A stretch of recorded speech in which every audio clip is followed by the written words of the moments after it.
السلام عليكم ورحمة الله وبركاته.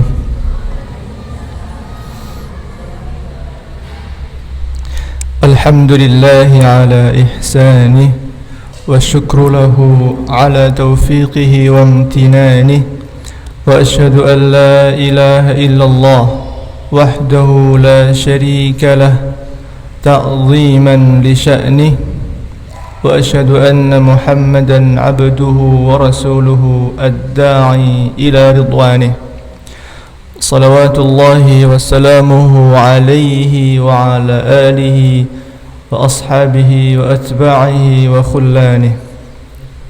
Alhamdulillah, segala puji hanya bagi Allah Subhanahu wa ta'ala atas limpahan nikmatnya yang Allah terus berikan kepada kita, sehingga pada sore yang cerah ini kita bisa berkumpul di sini dalam rangka menuntut ilmu.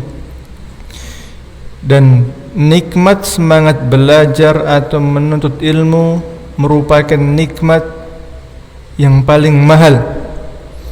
Betapa banyak di antara teman-teman kita yang punya waktu luang seperti kita pada hari ini, tetapi mereka tidak mau berangkat belajar, tidak mau mengaji. Maka hadirin yang hadir di sini yang mau belajar, mau mendengar wasiat-wasiat Rasulullah Muhammad sallallahu alaihi wasallam, patut bersyukur, wajib bersyukur, karena ini nikmat yang agung.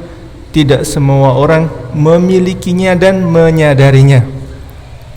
Yang kedua, salawat dan salam semoga Allah limpahkan, Allah curahkan kepada manusia terbaik, teladan kita semua, Rasulullah Muhammad sallallahu alaihi wasallam, beserta keluarganya, para sahabatnya, dan semua umatnya yang mengikuti petunjuk-petunjuk beliau. Baik, para ibu dan para mbak yang berbahagia dan bapak, mas, insyaallah sore ini kita akan belajar kisah haji wada, karena sekarang musim haji. Saya ambil dari kitab sirah Ar-Rahiqul Makhtum kitab yang ditulis oleh Syekh Safiyur Rahman Al-Mubarakfuri. Apa arti dari haji wada? Wada itu artinya apa? Perpisahan. Jadi ini haji yang Rasulullah lakukan beberapa tahun, beberapa bulan sebelum beliau wafat, sebelum beliau dipanggil oleh Allah Subhanahu wa ta'ala. Bagaimana kisahnya? Kita mulai. Ketika pekerjaan dakwah beliau sudah selesai, kemudian penyampaian risalah sudah selesai, sudah tuntas, kemudian membangun masyarakat baru dengan pondasi tauhid, yaitu menyembah Allah yang Maha Esa dan tidak menyembah selain Allah. Kemudian membangun masyarakat dengan pondasi syariat yang Nabi kita Muhammad sallallahu alaihi wasallam bawa. Setelah semua itu sempurna, bisa dikatakan sempurna karena sudah 99, mungkin bisa kita presentasikan 98% lah sempurna. Maka seolah-olah beliau apa? Beliau merasa ada yang berbisik dalam hati bahwasanya ajal beliau sudah dekat, tidak lama lagi beliau akan meninggal. Maka ketika beliau mengutus sahabat Mu'adz ke Yaman tahun ke-10 Hijriah, yaitu tahun ke-10 setelah beliau hijrah ke Madinah, Mu'adz diutus ke Yaman untuk apa? Untuk berdakwah, untuk mengajarkan Islam, mengajarkan salat, zakat, puasa, kemudian mengambil zakat dari yang kaya dan diberikan untuk yang miskin. Ketika beliau mengutus Mu'adz, Beliau mengatakan begini, "Ya Mu'adz, innaka asa alla talqani ba'da 'ami hadha wa la'allaka an tamurra bi masjid hadha wa qabri." Wahai Mu'adz, sesungguhnya kamu boleh jadi tidak akan bertemu aku lagi setelah tahunku ini, dan boleh jadi kamu akan lewat atau mampir masjidku ini dan kuburanku. Maka mendengar itu sahabat Mu'adz apa? Menangis, karena beliau faham bahwasanya Rasulullah tidak lama lagi akan dipanggil pulang oleh Allah Subhanahu wa taala. Yang mana sahabat Mu'adz ikut bersama-sama berjuang, kemudian berdakwah, bahkan melawan musuh, merasakan pahitnya perjuangan. Setelah banyak masyarakat muslim kemudian setelah merdeka, maksudnya merdeka itu bisa beribadah dengan leluasa, tidak diganggu lagi oleh musyrikin, beliau akan dipanggil pulang. Maka tentu yang merasakan ikut berjuang bersama ketika seseorang yang dicintainya, kemudian yang sebagai uswah hasanah, sebagai teladannya akan dipanggil oleh Allah Subhanahu wa taala, tentu bersedih. Maka sebelum beliau wafat, Allah sengaja ingin memperlihatkan kepada beliau hasil jerih payah beliau ketika dakwah, yang mana dulu pernah dituduh orang gila, dituduh penyihir, dilempari batu. Maka sebelum beliau wafat, Allah ingin menampakkan hasil jerih payah beliau berdakwah. Maka apa? Maka ini nampak ketika beliau berhaji. Nah, maka ketika di Madinah tahun ke-10 itu Nabi mengumumkan bahwasanya beliau ingin berhaji ke Makkah.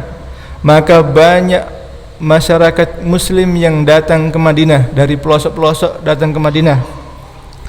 Untuk apa? Untuk bisa berangkat haji bersama Rasulullah sallallahu alaihi wasallam, untuk mencontoh haji beliau sallallahu alaihi wasallam, yang mana beliau pernah bersabda, "Khudhu anni manasikakum."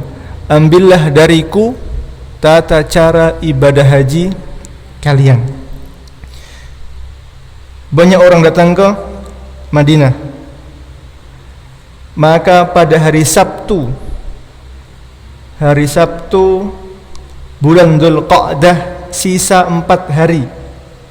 Jadi tanggal berapa? Hari Sabtu tanggal 20. Kalau bulan itu ketika itu bulannya lengkap 30 hari, maka tanggal 25 karena sisa 4 hari. Pada hari Sabtu bulan Dzulqa'dah, Nabi kita Muhammad sallallahu alaihi wasallam bersiap-siap untuk pergi ke Mekah. Maka beliau bersisir, kemudian memakai minyak rambut, kemudian memakai sarungnya, memakai surbannya, memakai jubahnya, dan mengikat hewan kurbannya. Maka pada hari itu setelah zuhur beliau berangkat ke Makkah jalan kaki, mengendarai unta. Sebagian ada yang berjalan kaki, sebagian sahabat. Beliau mengendarai unta. Padahal jarak Madinah ke Mekah itu berapa kilometer? 450 kilometer. Hampir sama dari sini ke mana Bapak Ibu? Semarang, atau mungkin lebih sana dikit lah. Hari Sabtu setelah zuhur beliau berangkat menuju ke Makkah. Kemudian beliau sampai di tempat yang namanya Dzulhulaifah. Itu Miqat, atau dikenal juga dengan Bir Ali. Ibu-ibu yang sudah pernah haji dan dulu datangnya turun di Madinah, maka bisa dipastikan ihramnya dari Bir Ali, dari sumur Ali. Beliau sampai di tempat yang namanya Dzul Hulaifah sebelum zuhur. Jadi sudah hampir zuhur begitu. Dan di situ Asma binti Abu Bakar melahirkan dalam perjalanan. Maka bisa dikira-kira bahwasanya Asma itu kemungkinan jam 1 zuhur itu sudah bukaan pertama mau melahirkan. Tetapi demi ikut berhaji bersama Rasulullah, meskipun hamil tua sudah mau melahirkan, tetap berangkat sampai kemudian di Miqat di Dzul Hulaifah melahirkan. Dan Rasulullah menyuruh untuk mandi memakai pembalut, meskipun dulu belum ada pembalut seperti sekarang yang anti bocor, mungkin dulu kain gitu, dan melanjutkan perjalanan. Kita lanjut ke Rasulullah. Sebelum asar sampai ke Dzul Hulaifah, maka kemudian beliau salat asar di situ 2 rakaat. Kenapa 2 rakaat? Karena dalam keadaan safar.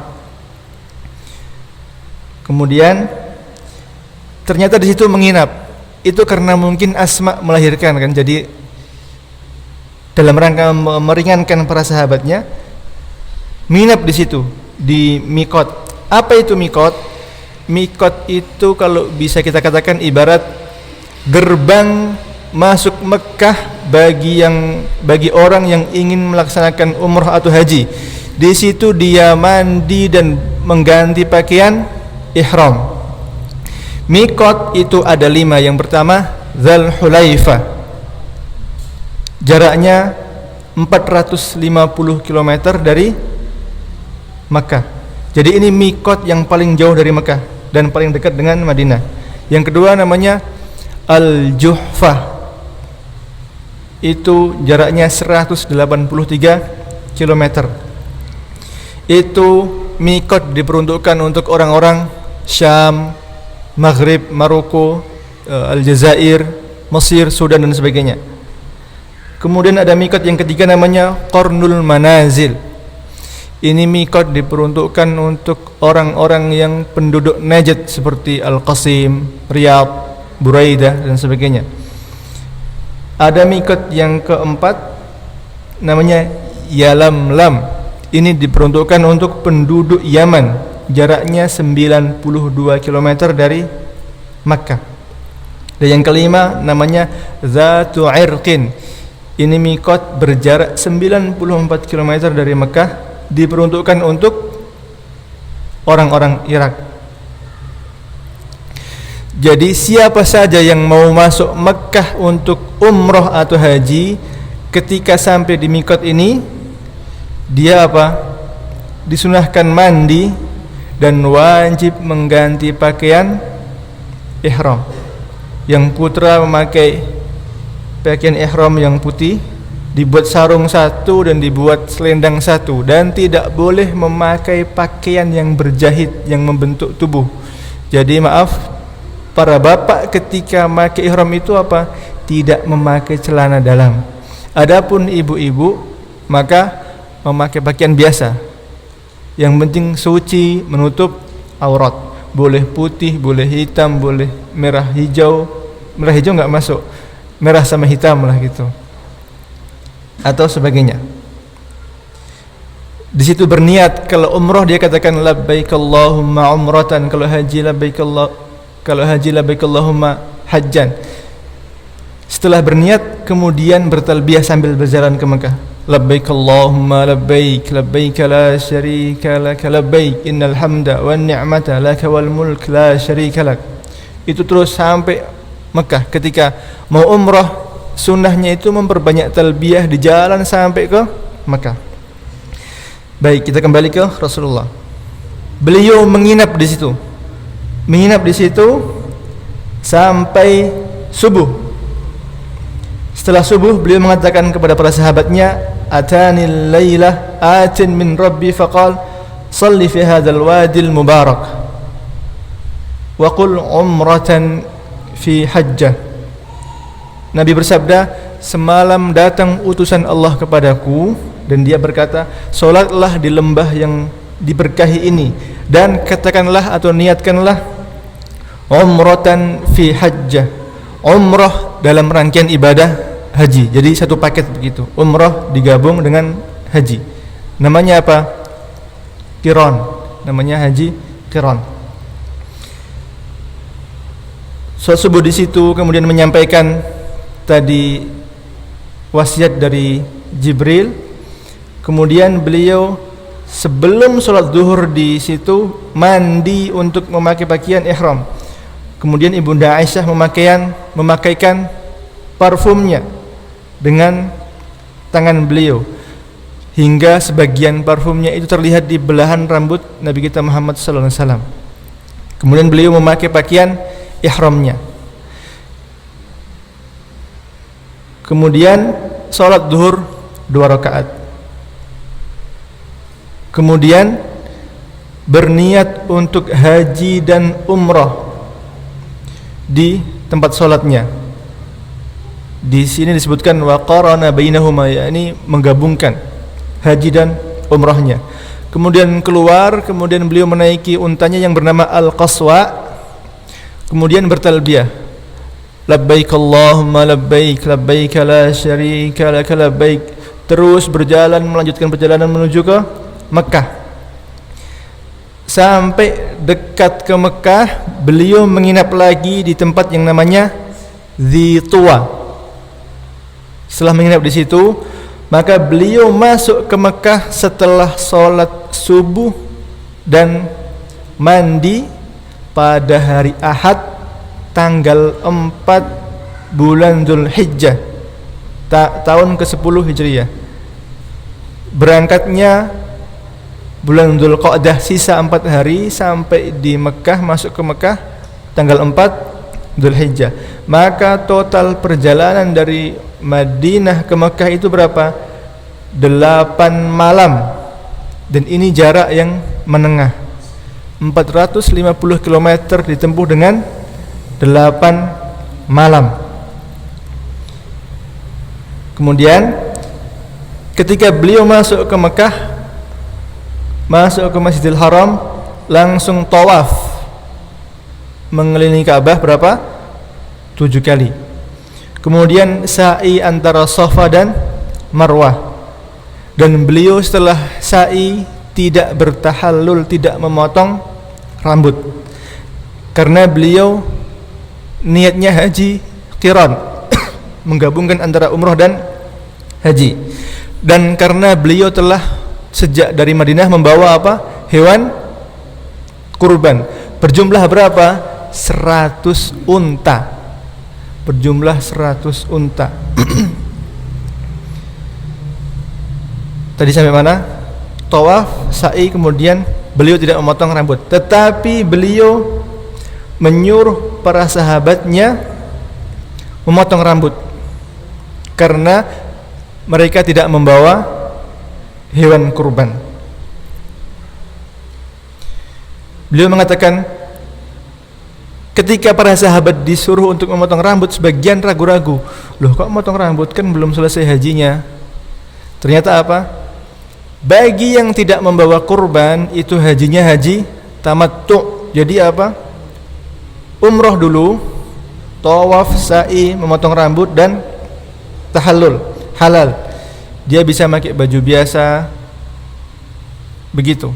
Itu namanya haji tamattu. Baru nanti setelah tanggal 8 berniat untuk haji. Kalau haji qiran atau mufrid, sejak datang dari mikot sampai akhir nanti tanggal 13 atau 12, tergantung dia mau ikut yang nafar berapa dia keluar atau rombongan berapa dia keluar meninggalkan Mina. Selama itu dia memakai pakaian ihram terus. Jadi kalau yang hajinya qiran itu sebaiknya punya 2 atau 3 setel pakaian ihram, bisa untuk ganti. Kalau enggak, kasihan teman di sampingnya, nanti kotor dan sebagainya. Beliau menyuruh para sahabat untuk memotong rambut. Sebagian ragu-ragu. Maka kemudian beliau mengatakan, "Law istaqbaltu min amri mastadbartu ma ahdait, walaula anna ma'il hadi la ahlaltu." Kurang lebih artinya begini, kalau saya sudah memilih sesuatu perkara maka saya tidak bisa merubahnya. Dan kalau bukan karena saya membawa hewan kurban, saya juga akan bertahallul seperti kalian, akan memotong rambut seperti kalian.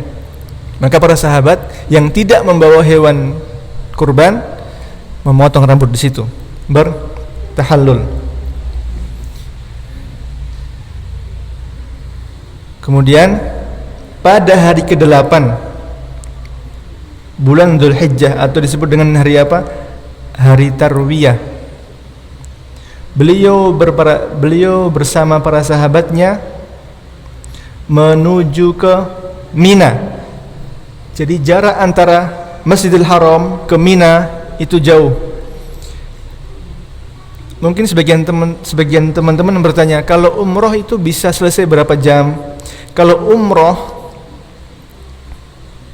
dari mulai memakai pakaian ihram di mikot sampai selesai rangkaian umroh tergantung mikotnya. Kalau mikotnya dekat, misalkan Qarnul Manazil atau Sailul Kabir, dari situ sampai Mekah itu 1 jam.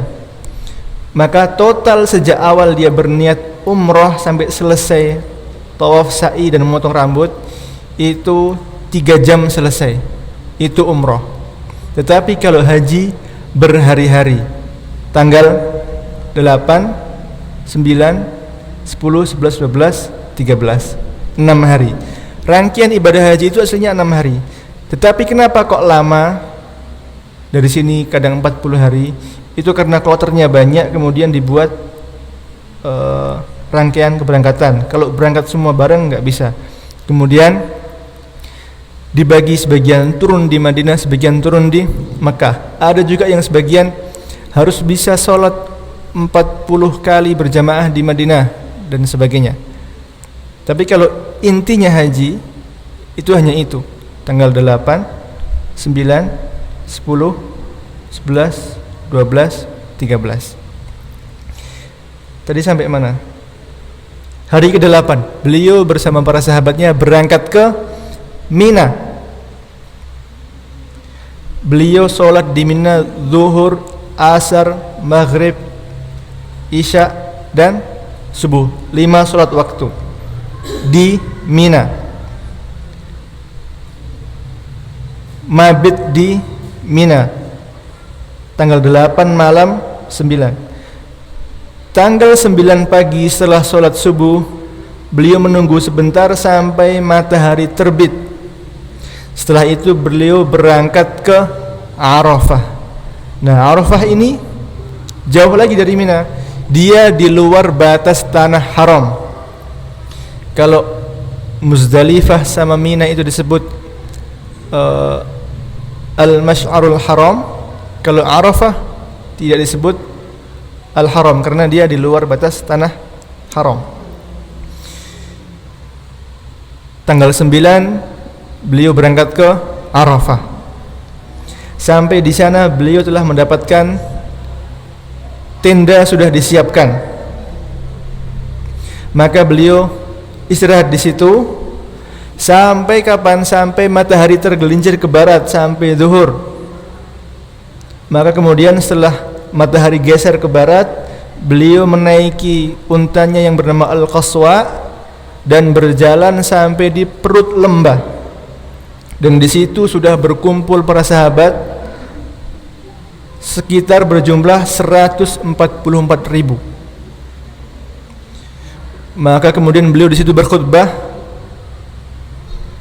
mengatakan, ayyuhan nas, wahai sekalian manusia, isma'u qawli, perhatikan baik-baik perkataanku. Fa inni la adri la'alli la alqakum ba'da 'ami hadha bihadzal mawqifi abada. Sesungguhnya aku tidak tahu, boleh jadi aku tidak akan bisa bertemu kalian lagi setelah tahunku ini di tempat ini untuk selama-lamanya. Maka mendengar itu, para sahabat langsung mendongakkan kepala, langsung yang tadinya mungkin agak santai langsung fokus. Nabi mengatakan boleh jadi tidak akan bertemu lagi, berarti apa ini? Sebagian pasti paham, oh mungkin beliau akan wafat, atau mungkin berpikir mungkin tahun depan beliau tidak haji lagi. Kemudian beliau melanjutkan sabdanya, inna dima'akum wa amwalakum haramun alaikum kahurmati yaumikum hadha. Sungguhnya darah-darah kalian dan harta-harta kalian itu suci lagi terhormat seperti suci dan terhormatnya hari kalian saat ini. Fi syahrikum hadha, di bulan kalian saat ini. Fi baladikum hadha, di tempat kalian saat ini. Ala kulla syai'in min amril jahiliyyati tahta qadamai mawdu'. Ketahuilah bahwasanya semua perkara jahiliyah di bawah kakiku ini sekarang tidak berlaku lagi. Maksudnya dihapuskan. Wa dima'ul jahiliyyati mawdu', dan darah jahiliyah tidak berlaku lagi. Wa inna awwala damin adha'u min dima'ina dam ibn Rabi'ah bin Al-Haris. Darah jahiliyah tidak berlaku, dan darah pertama yang aku hapuskan adalah darah Ibnu Rabi'ah bin Al-Haris. Wa kana mustardi'an fi Bani Sa'ad faqatalatu Hudzail, yang mana dia dulu sedang disusukan di Bani Sa'ad dan dibunuh oleh Hudzail. Waribal jahiliyati mawdu', dan riba jahiliyah terhapus, tidak berlaku lagi. Wa awwalu riba adha'u min ribana riba Abbas, dan riba pertama yang aku hapuskan adalah riba Abbas, pamannya. Jadi beliau ketika mengumumkan sesuatu, beliau memulai dari keluarganya sendiri. Bahkan beliau pernah mengatakan, "Lau anna Fatimah binti Muhammadin saraqat laqata'tu yadaha." Dalam rangka beliau menjelaskan keadilan, mengatakan, kalau seandainya Fatimah binti Muhammad itu mencuri, tetap juga aku akan potong tangannya. Jadi beliau menggunakan keluarganya sebagai contoh.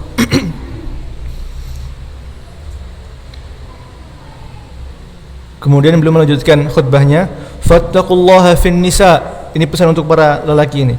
Maka bertakwalah kalian dalam urusan perempuan. Fa innakum akhadtumuhunna bi amanatillah, karena kalian mengambil mereka dengan amanat dari Allah. Wastahlaltum furujahunna bi kalimatillah, dan kalian menghalalkan kemaluan mereka dengan kalimat Allah. Walakum alaihinna alla yuwati'na fursyakum ahadan takrahuna, dan untuk kalian para laki-laki itu punya hak bahwasanya kalian para istri tidak boleh mengizinkan orang yang kalian tidak sukai masuk ke rumah kalian. Fa in fa'alna dzalik fadribuhunna darban ghaira mubarrih. Kalau mereka melakukan itu atau melanggar, maka pukullah mereka dengan pukulan yang tidak meninggalkan luka dan bekas. Walahunna 'alaikum rizquhunna wa kiswatuhunna bil ma'ruf. Dan untuk mereka para istri, bagi kalian laki-laki, kalian wajib memberikan kepada mereka nafkahnya, pakaiannya, dicukupi semua kebutuhannya bil ma'ruf, dengan cara yang baik. Wa qad taraktu fikum ma lan tadhillu ba'dahu in i'tasamtum bihi kitaballah. Dan telah aku tinggalkan di antara kalian kepada kalian yang mana apabila kalian berpegang teguh dengannya, kalian tidak akan tersesat selama-lamanya. Yaitu apa? Kitab Allah, kitab Allah atau Al-Quran. Ayuhan nas, innahu la nabiyya ba'di. Wahai sekalian manusia, sesungguhnya tidak ada lagi nabi setelahku. Wala ummata ba'di, dan tidak ada lagi umat setelahku, karena kita umat yang terakhir. Ala fa'budu rabbakum, maka sembahlah Tuhan kalian, sembahlah Allah. Wasallu khamsakum, dan salatlah 5 salat kalian. Wasumu syahrakum, dan puasalah puasa wajib kalian. Wa addu zakat amwalikum, dan tunaikanlah zakat harta-harta kalian. Taibata biha anfusakum, yang itu menjadi penyuci bagi jiwa-jiwa kalian. Wa tahujjuna baita rabbikum, dan hendaklah kalian berhaji ke Baitullah. Ini bagi yang mampu. Wa ati'u wulata amrikum, dan taatilah pemimpin-pemimpin kalian. tadkhulu jannata rabbikum, maka insyaallah kalian akan masuk surganya Tuhan kalian. Wa antum tus'aluna anni fama antum qailun, yang mana nanti kalian akan ditanya tentangku, maka apa yang akan kalian katakan?